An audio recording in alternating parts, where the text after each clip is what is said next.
an English saying goes that a wolf, a sheep, lives its entire life afraid of the wolf, only to be slaughtered and eaten by the shepherd.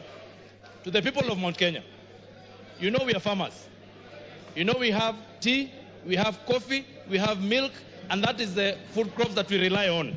Mr. Speaker, I happen to be elected as a director of Ktda, where we hold small-scale tea farmers and where we do business for the farmers. Mr. Speaker, we have had a problem, a huge problem, of monies being diverted to the said hotel in Kilifi. Last year, the money that was supposed to be going to distribute fertilizer, 53 million shillings, Mr. Speaker, was diverted to go to personal use at a hotel. Mr. Speaker, as we speak here, as we stand here, the people of Mount Kenya have been burning their tea bushes and factories because we have a glut in Mombasa that has been occasioned by the influence of the Deputy Speaker who was given, by the Deputy President who was charged with the responsibility of making sure that those people who voted the government in benefit and reap from their hard work and their sweat. Mr. Speaker, they will not see the hard-earned money that was supposed to go to their pockets because the Deputy President of the Republic of Kenya, after being charged with the responsibility of making sure that we have guaranteed minimum returns for those farmers, he continued to go and give guaranteed minimum returns to himself and to his family, to his children, to his spouse, and to his colleagues that we have seen they share companies with. Mr. Speaker, as we stand here, we have lost our milk industry. We have lost our coffee industry. You have seen that we have cooperatives where farmers are now stuck with their coffee because, again, the person who was charged with the responsibility of making sure that the sheep is safe is the one who went, took a knife, and ate the same sheep. Mr. Speaker, I know there might be some tension and people from the mountain feeling like everybody has been talking about the mountain, but even the mountain people are suffering, even us, because there's someone who just hides under the pretext that he's an honest man, he's a truthful man, but he's a truthful liar, Mr. Speaker. Therefore, I want to say this: the seat of the presidency is a symbol of unity in this country.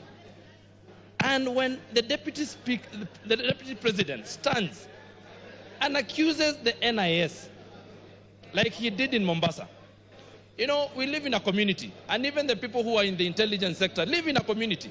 There is a community, a world community of intelligence. When you disparage such an office, such a high office that is supposed to make sure that you protect and give us protection in this country, Mr. Speaker, that to me is gross misconduct and it is impeachable. Mr. Speaker, when you go to State House and you say that you have put traps for some people not to access State House, yet they are members of this republic, yet they are people that we respect like Raila Odinga, Honorable Raila Odinga. Mr. Speaker, we say that we cannot continue like that because we had lived a very good life before this campaign started from 2022 when people say that we are going to vote not anymore along the tribal lines. But we have seen that we have someone who has been given position of power and he has decided to use it for his own personal aggrandizement. Mr. Speaker, the people who are watching the interview yesterday, they sat and asked, how is it that the people who are of age and people who've been doing business have not been able to access 600 million shillings in a bank? How many business people here have accessed 600 million shillings and what is their collateral? Mr. Speaker, you have had the deputy president lying in front of the television, saying that he has gotten this wealth from his brother, yet we know his brother has his heirs who are his sons and his widow, and those people are crying in Nyeri. The same way, people who are my members of parliament, my constituents like Uhuru Muigai Kenyatta, is crying. His goats were eaten the other day in Roiro. And he's the one who sanctioned the eating of his goats. In fact, he then comes and lies to us that he has apologized to the president, to the former president, who is not in the country. Your time is up.